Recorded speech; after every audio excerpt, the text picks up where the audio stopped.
So maybe we're going on a trip and we say, who should drive? Well, I think that Michael should drive. You notice we had a subject, a verb, and an object. We talked about that. We can use a noun clause as an object. It's like a long noun. He drives better than Andy. So we're comparing two actions. Michael drives, Andy drives.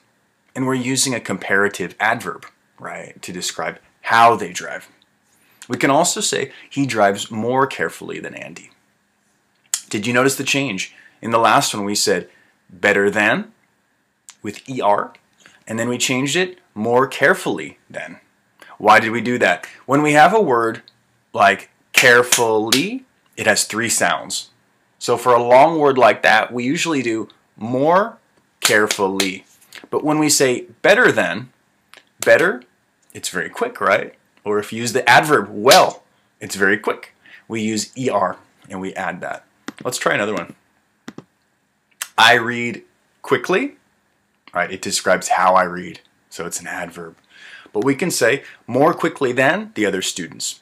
Now it's a comparative adverb, comparing two actions. My reading, their reading. Wow, she runs fast, right? Now it's an adverb. It describes her action. She runs faster than I can. Now it's comparing two actions. My sister plays basketball well. My sister plays basketball better than my brother. It's comparing their actions. You can speak English clearly. You can speak English more clearly than all of us. It's comparing two actions, right?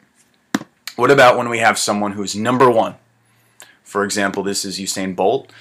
We say Usain Bolt fast. We want to show that he's fast, so we use what kind of verb? It's a linking verb. Usain Bolt is fast. And it links him to a description, right? Or we can say faster than anyone else on earth. We're comparing him to other people. Now, is this a comparative adverb or a comparative adjective? It's actually an adjective because you say he is fast. But we can change it. We could talk about his action. Usain Bolt runs faster than anyone else on earth. Now it's an adverb. It describes his action, his running. Or we say runs the fastest. Now it's number one. Now it's a superlative adverb. We always use that for number one, the best, right? The fastest, the most clearly, right?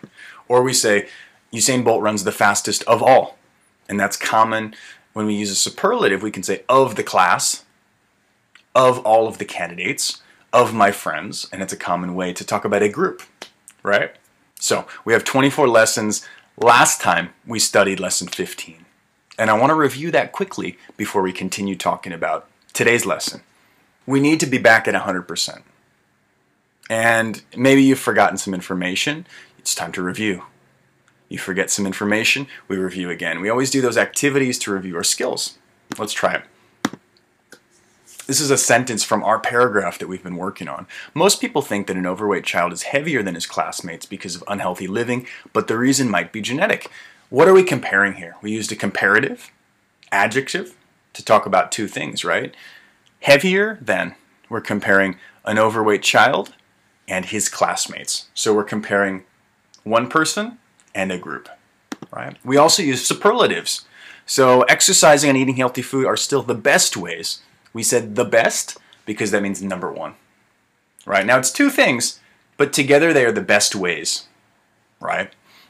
To take care of a body, but you should remember that your jeans may not be tighter than yesterday. We're comparing using ER, so it's tighter than yesterday. Your jeans today, your jeans yesterday.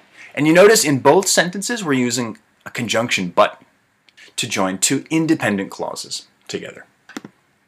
Today in our lesson, I'm going to ask you to write. So you'll watch a video. It's a video of the worst singers on American Idol, the TV show. And I'm going to ask you to compare their skills. So check that on our lesson. If you write a paragraph and send it to me, I'll review it. And I'll send you my comments, my suggestions about your English. We're also going to do speaking. So I'm going to ask you to listen to a sentence. And see if you can hear the sentence. See if you can write it down. Let's try it. One of the best places to get a good view of the city is the museum at the top of the hill. It's a tough one, right? It's fast. If you go to our website, in our 100% review section, you can listen to it again and repeat it and see if you can practice your listening skills. Next time, I'm going to share the answer. So try it today. Let me show you our website. When you go to our page, you're going to see today's lessons. Over here, lesson 16, you can try the review section. Review skills from our last lesson. Learn new skills. Practice, you can do them together with me. We're going to work on a paragraph. Create, you're going to watch a video, you can look at a picture and write about it, speak about it. I'll send you a review of your work. 100% review. These are the quick activities that we do to bounce back up to 100%. All right, enjoy it. I hope you guys have a good time with your lesson. I'll see you on Monday when we have a new lesson. Good luck.